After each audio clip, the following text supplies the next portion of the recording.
So last week I talked a little more about external supports, particularly doing less. If you want more spaciousness inside, doing less outside, being less busy is helpful. Filling the mind with less images and ideas and thoughts, especially through kind of media sources. And just going outside, just being in big places, it's a way to let the heart feel large. So this week I want to talk more internally. And it's interesting because somehow the metaphor of time is still also part of that. You know, the internal sense of time has such an impact on the experience we have of spaciousness or not. I started something I haven't done in a long time today. I did a Qigong class. It's going to be on Tuesday mornings for a while. And I don't know if you're familiar with it, but these are very slow movements. There's a certain pace to it. Very slow, very mindful, very deliberate. And just everything just seemed to slow down and let gravity kind of have its way a bit more. And one of the things that I noticed that was just delightful were these little, this was at the Montague Common Hall, I guess it's called. I always think of it as the Montague Grange, but the Montague Common Hall, and these little ladybugs were crawling on the floor as we were doing this, and just moving at this very slow pace.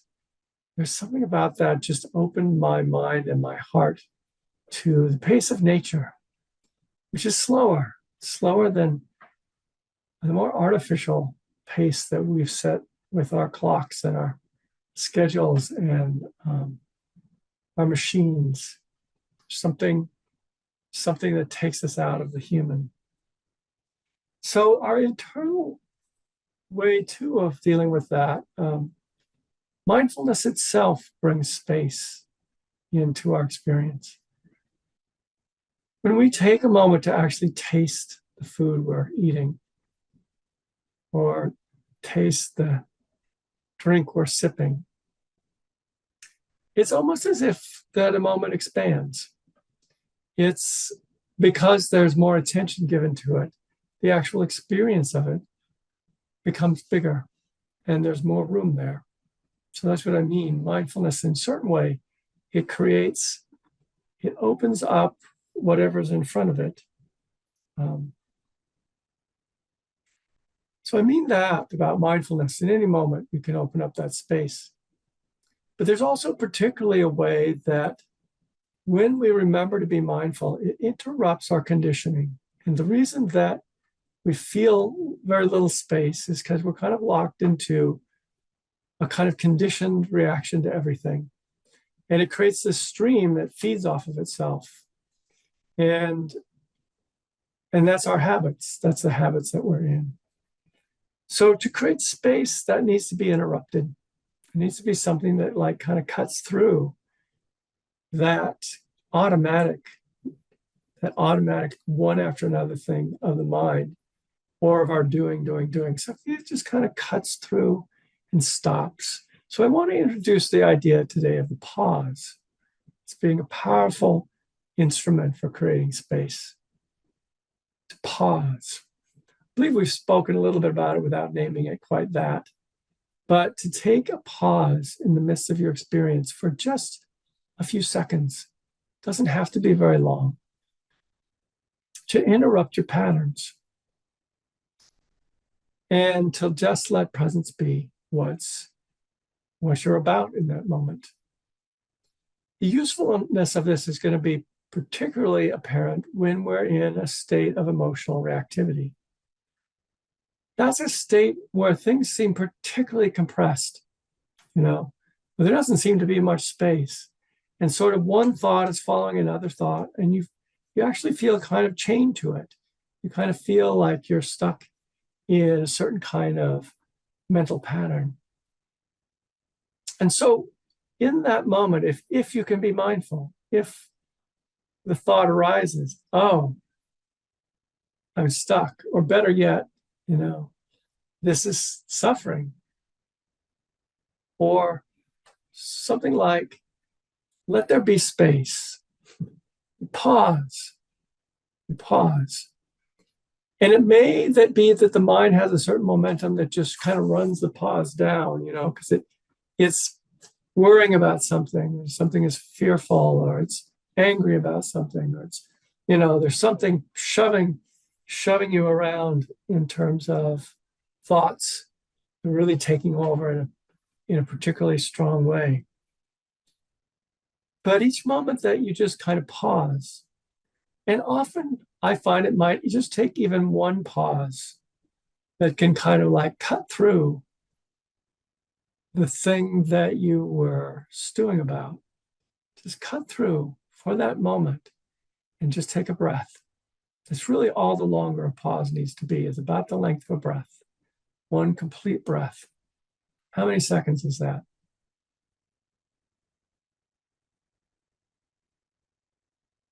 5 seconds? It's not very long. Just that kind of interruption of our mental space is particularly powerful.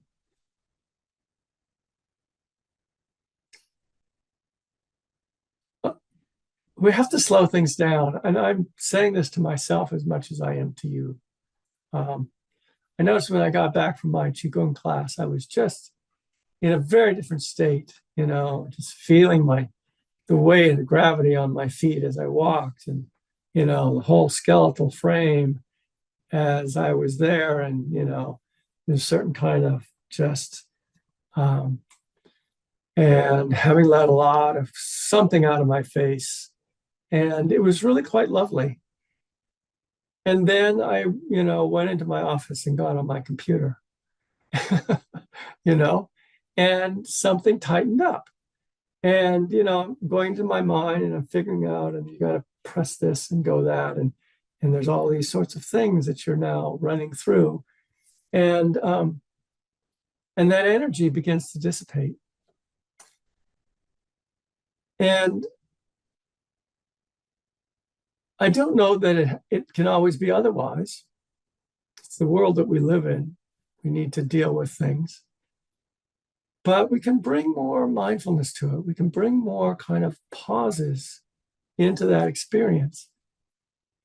At least I noticed this is suffering, that there's something about kind of speeding my mind up. I'm not even sure if it's a speed, but there's something about going into the computer space with its little pages and boxes and clicking and there's something about that creates a very different energy that's quite unnatural compared to the natural energy of being embodied, which is, I think, really connected with the spaciousness. When we're embodied, when we actually take up the space that is ours in the body,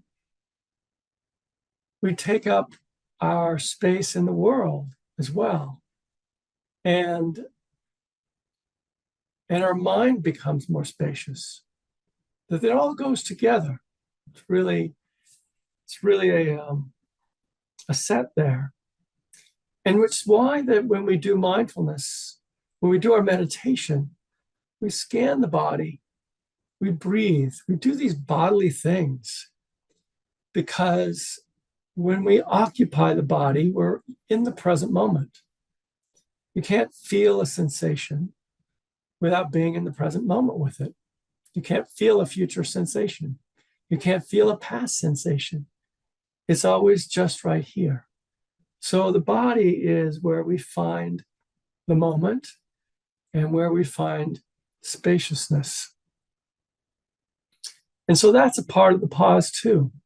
When you take a moment to pause and you breathe,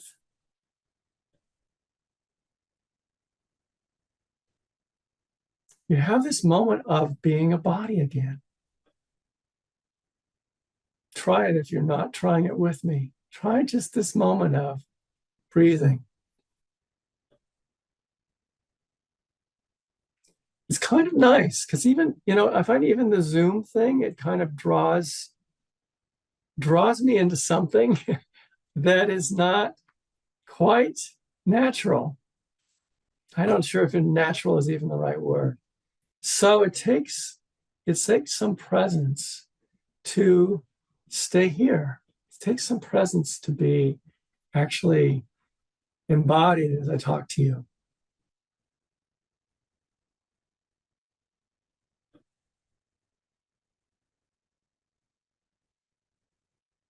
I'll name a couple other qualities that are also helpful when you're doing this pausing.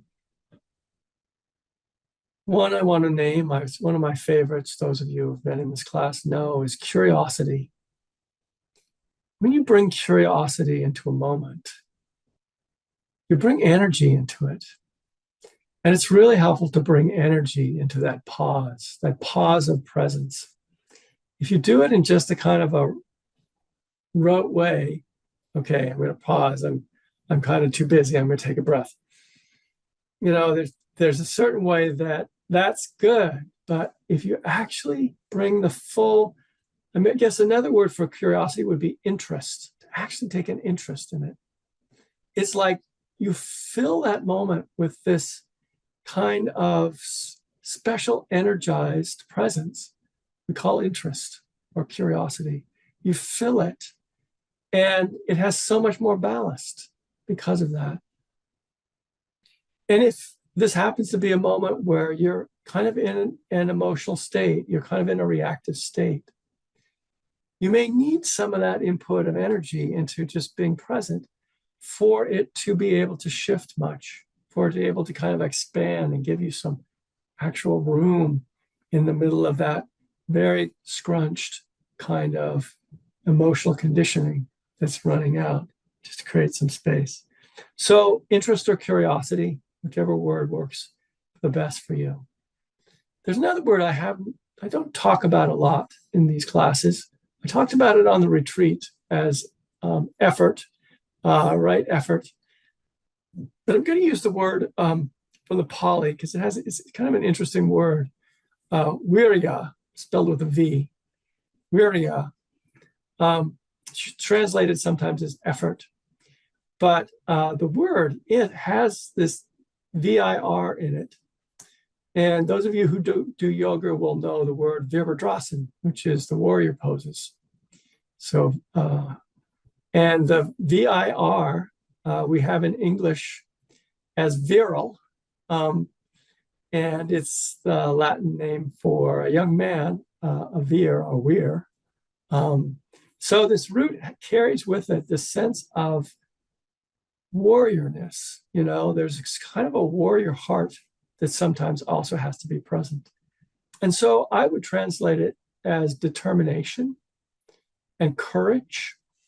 See, there was one other I was adding to it, I wrote down here. Or strength, that sometimes it takes a certain kind of warrior energy to step into our conditioning and to interrupt it and take that moment. It takes some strength. It takes some determination.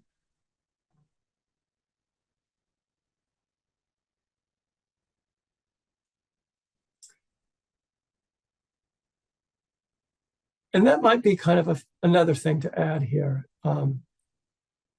It takes heart, no pun intended, please. It takes a certain heart energy often to find a way out of some of our mental tangles. So in the pause, okay, and we'll just take the pause once again. The pause is like mindfulness breaking in. What's happening here? Suffering is happening. This is suffering. And you notice that. And in that pause of maybe a breath, there's some curiosity, some interest develops, and you may feel the kind of pull of the next thought that wants to argue with whatever's going on in your head or wants to do something else. And it takes a certain kind of strength to protect the space. That's actually that's actually the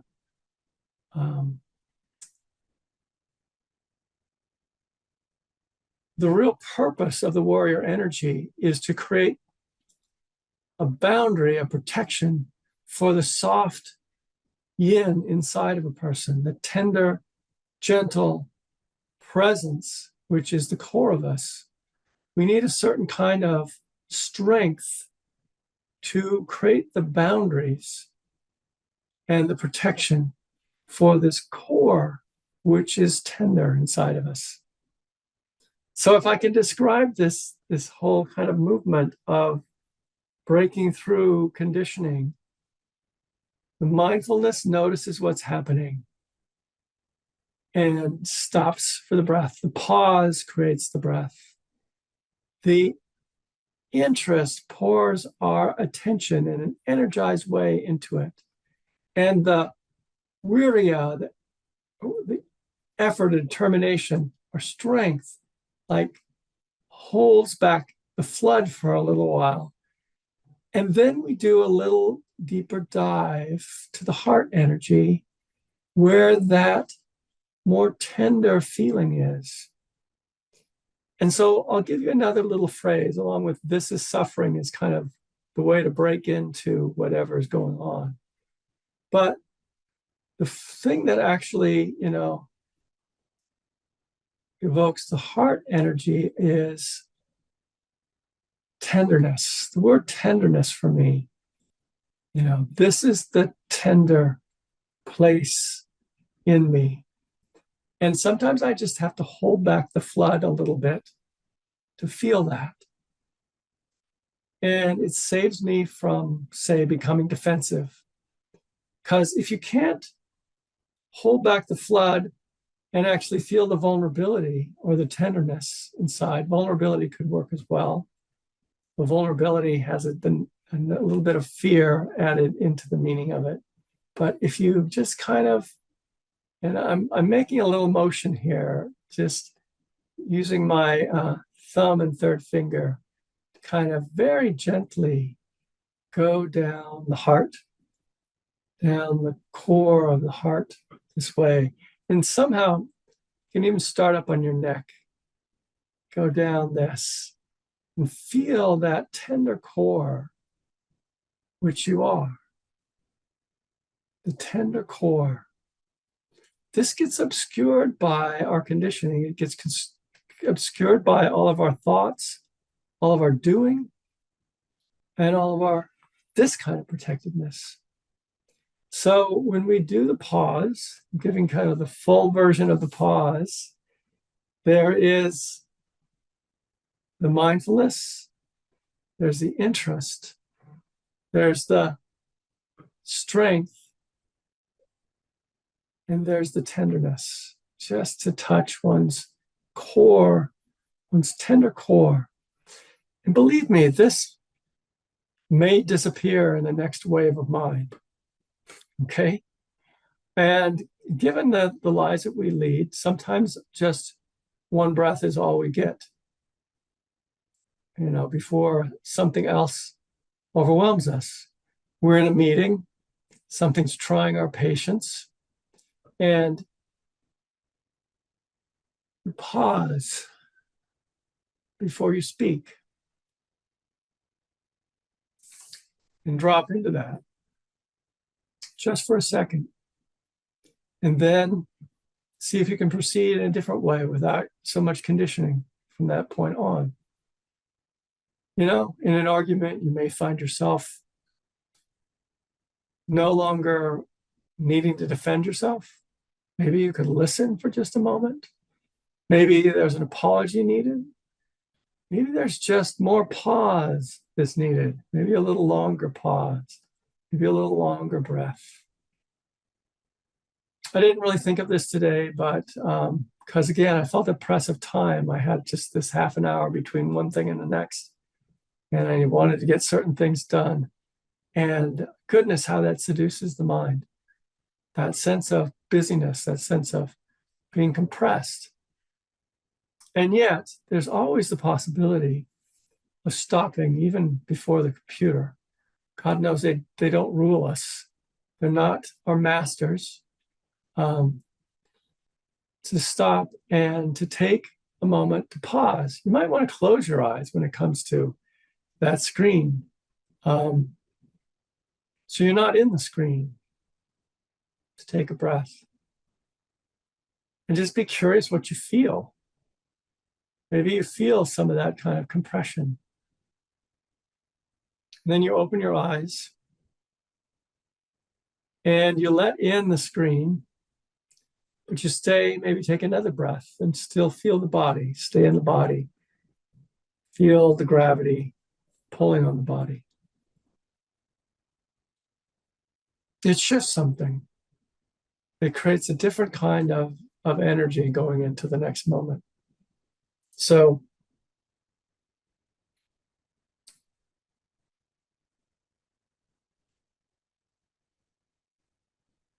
one other thing. I wrote a few notes here, so I didn't remember. There's several kind of pieces of this.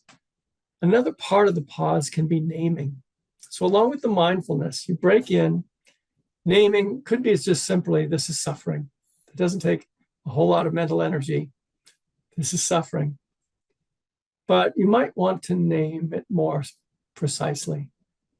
And sometimes, this is anger. This is fear. This is envy. This is rushing. Could be helpful. It just, again, it kind of sharpens that kind of cutting into the moment, seeing what it is, that creates some space, just that labeling.